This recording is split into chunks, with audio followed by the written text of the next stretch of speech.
Well, I landed in Peru around midnight the other day, and it took a good day to kind of just rest and sleep, partially because I've been staying awake really late lately.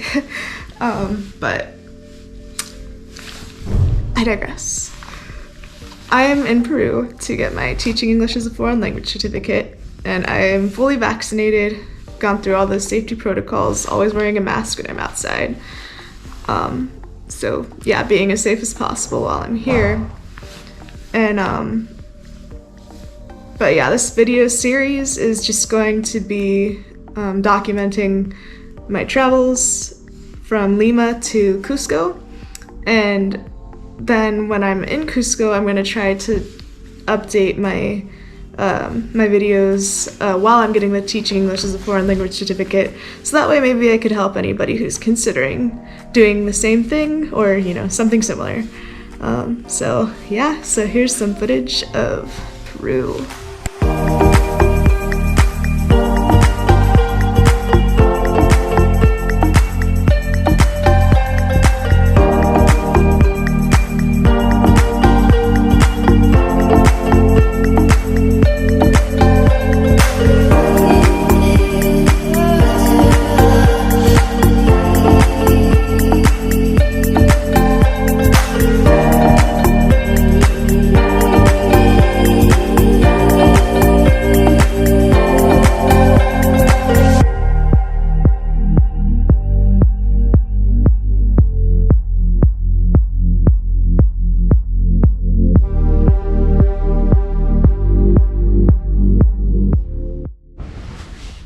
So with traveling, it's good to always be prepared for the worst.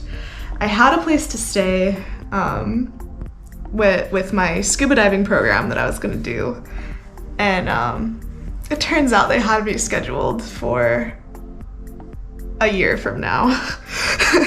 So when I requested for it to be before my TEFL program this year, they were really good about it. Like, they're giving me a refund and everything. The only problem was that I had to find a new place to stay kind of last minute, but it's fine. I found a lot of good hotel deals, and I still really like the program. Like, they worked really well with me, and honestly I think it's for the best because I'm participating in what's called NaNoWriMo.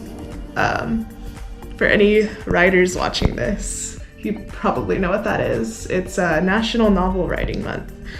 So you write 1,600 words every day. I'm upping it to about 2,000 words every day because I will be gone for 4 days, away from the internet completely when I'm hiking Machu Picchu.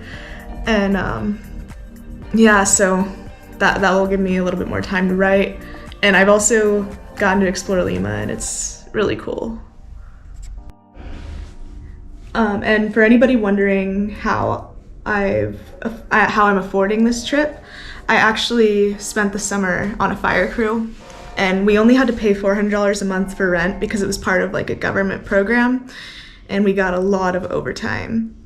And I understand that not everybody's going to be in a position to where that they can save up like that. So my advice to you is save up as much as you possibly can, like every paycheck, even if it's just $50. And if you plan far enough in advance, you can do it. And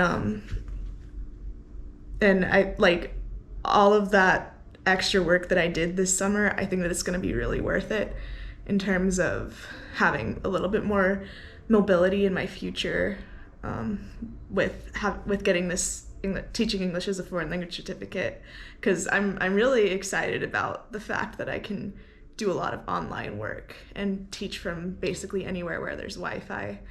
But yeah, and I'm just really excited, and I hope that if you are considering this, realize that it is possible to save.